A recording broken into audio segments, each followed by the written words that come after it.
मासूम बहू घमंडी सास। घमंडी और सख्त हृदय वाली पुष्पा 92 वर्षीय अपनी सास विमला पर बहुत जुल्म करती थी। ससुर के गुजर जाने के बाद से पुष्पा ने अपनी सास विमला का जानवरों से भी बदतर हाल कर दिया था। वो उसकी गिनती घर के नौकरों में करती, उसे अलग थाली में खाना देती, रहने के लिए अलग छोटा सा कमरा।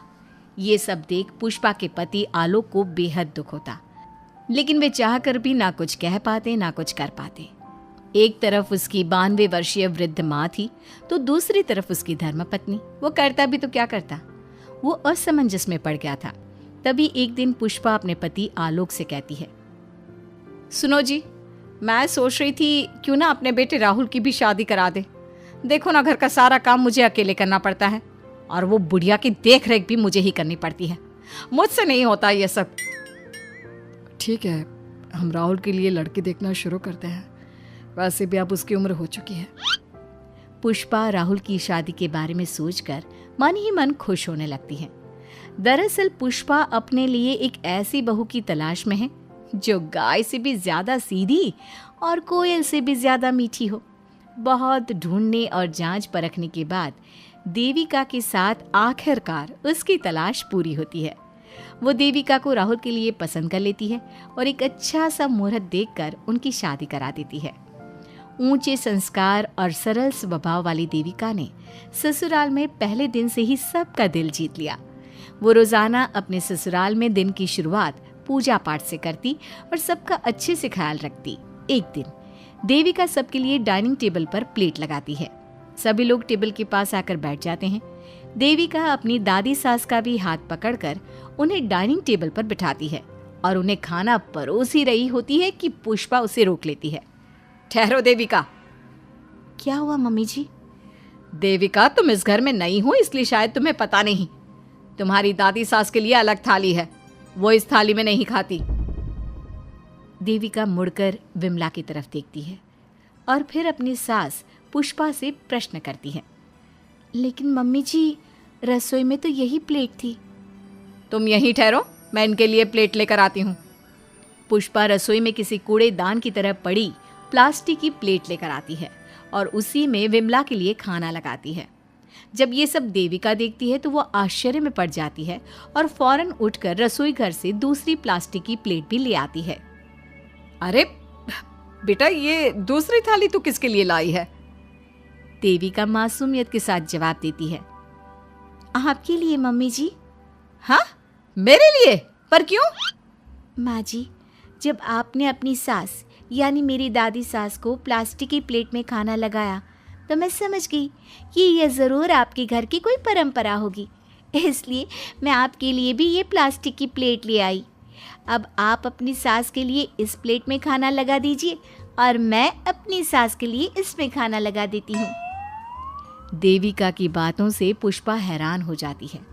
वो सोच में पड़ जाती है कि वो अपनी बहू देविका की मासूमियत पर खुश हो या फिर उसकी नासमझी पर दुखी। इसी तरह दिन बीतते चले जाते हैं और अब देविका को घर का माहौल और सास का स्वभाव सब समझ में आने लगता है। एक दिन सुबह पुष्पा अपनी सास यानी विमला को उसके कपड़े धोने के लिए कहती है और ये सब दूर से देविका देख लेती है। उसके कुछ ही समय बाद देविका आती है और अपनी सास पुष्पा से कहती है, मम्मी जी, मैंने घर का सारा काम कर लिया है। कपड़े, बर्तन, झाड़ू, पोछा सब लगा लिया है। अब मैं आपके पैर दबा देती हूँ। अरे लेकिन बेटा, तूने कपड़े नहीं धोए? मेरे कपड़े तो अंदर कमरे में ज्यों के त्यों पड़े हैं। मैंने आपके कपड़े नहीं धोए मम्मी जी। आप जब दादी से बोल रही थी ना कि आज उन्हें अपने कपड़े खुद धोने होंगे, तो मैंने सब सुन लिया था। फिर मुझे लगा आज पूर्णिमा भी है, इसलिए शायद ये आपके घर की कोई रस्म होगी, तो मैंने आपके कपड़े भी नहीं धोए मम्मी जी।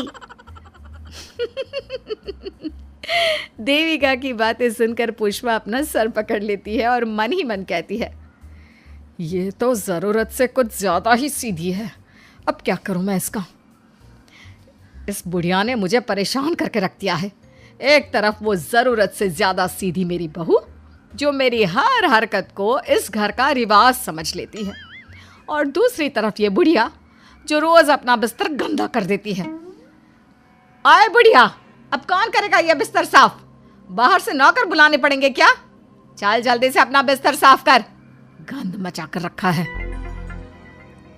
बहू, तू ऐसा क्यों कहती है? मैंने तेरा क्या बिगाड़ा है? मैंने तो कभी तुझसे ऊंची आवाज में बात तक नहीं की, पर तू मुझसे इतनी नफरत क्यों करती है? तभी वहां आलोक, देविका और उसका पति आ जाता है। क्या हुआ पुष्पा, तुम माँ पर ऐसे क्यों चिल्ला रही हो? अरे देखो ना अपनी माँ को, इस बुढ़िया ने अपने बिस्तर का क्या हाल कर रखा है। कितनी बदबू आ रही है इस बिस्तर से, किसी काम की नहीं ये बुढ़िया। आप एक काम क्यों नहीं करते, इस बुढ़िया को वृद्धाश्रम क्यों नहीं छोड़ आते? आलोक ये सुनकर परेशान हो जाता है।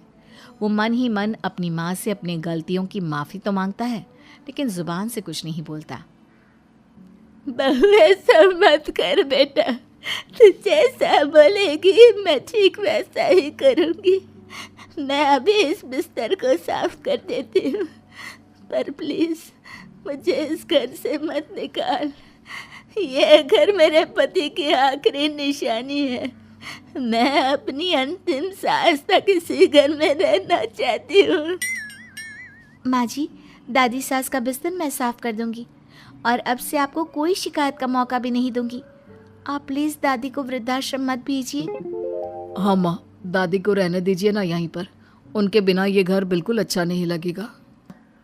देखो बेटा, इनका जाना जरूरी है, अब इनकी उम्र हो चुकी है, इसलिए अब इन्हें अपनी बाकी की जिंदगी वहीं बितानी पड़ेगी। इतने में देविका वहां से चली जाती है और कुछ ही मिनट बाद एक बड़ा सा बैग लेकर वहां पहुंच जाती है। देविका के हाथ में बैग देखकर सब अचंभे में पड़ जाते हैं। अरे देविका, तुम ये बैग कहाँ से लाई? तुम कहीं जा रही हो क्या? माँ जी ने अभी तो बोला थोड़ी देर पहले कि अब उनकी सास बूढ़ी हो चुकी हैं और उनकी असली जगह वृद्धाश्रम में ही है, तो मैं ये दूसरा बैग उनके लिए भी ले आई। वो क्या है ना, उम्र तो अब मम्मी जी की भी हो चुकी है, कल तो जाना ही है। इससे अच्छा अभी चली जाएंगी तो दादी सास को भी एक सहारा मिल जाएगा। क्या? क्यों बहू, तू मुझे वृद्धाश्रम भेजेगी हैं, अपनी सास को? मम्मी जी, अगर आप इस परंपरा का पालन करेंगी तो मुझे भी तो इस परंपरा का पालन करना पड़ेगा ना। मैं बिल्कुल आपकी तरह बनना चाहती हूँ। मेरी माँ कहा करती थी, ससुराल में बिल्कुल अपनी सास के नक्शे कदम पर ही चलना। जैसा वो करें और जैसा वो रहे, ठीक वैसा ही रहना। तभी मैं एक अच्छी बहू बनने में कामयाब हो पाऊंगी ना सासू माँ। देविका की ये बातें सुनकर पुष्पा की आंखों में आंसू आ जाते हैं। देविका की बातों में उसे मासूमियत के साथ साथ आज बहुत सी चीजें सुनाई देती हैं, जो चीख चीख कर बताती है कि वो आज तक कितना गलत करते आई हैं। बेटा, तूने तो मेरी आंखें खोल दी। अपने ससुर के देहांत के बाद मैंने न जाने अपनी सास पर कितने अत्याचार किए, उन्हें कितना जलील किया, खरी खोटी सुनाई। आज अगर तू नहीं होती तो मुझे कभी अपनी गलतियों का एहसास तक नहीं होता। देर से ही सही, आपको अच्छे बुरे का एहसास हुआ, यही बहुत बड़ी बात है। मम्मी जी, तो अब आपके सामान का क्या करना है? अरे जाकर इसे मेरे कमरे में रख कर आ जा। अब कोई कहीं नहीं जाएगा, सब यहीं साथ में रहेंगे। बहू, मुझे समझ में नहीं आ रहा मैं तेरा किन शब्दों में धन्यवाद कहूँ। जो चीज़ तूने 2 दिन में पुष्पा को समझा दी, वो मैं बरसों से कहने की हिम्मत तक ना कर सका। पापा जी, ज़रूरी नहीं कि हर बात कहकर भी बताई जाए। कभी कभी अपनी गलतियों का एहसास कराना भी ज़रूरी होता है, और मैंने भी मम्मी जी के साथ ठीक वैसा ही किया। उन्हें उनकी गलतियों का एहसास कराया और देखिए आज सब ठीक हो गया। सच में देविका, तुमने आज हम सबको बहुत बड़ी सीख दी है। अब पुष्पा सुधर जाती है और घर की पूरी जिम्मेदारी देविका को सौंप देती है, और अब उनका परिवार एक सुखी और समृद्ध परिवार की तरह रहने लगता है।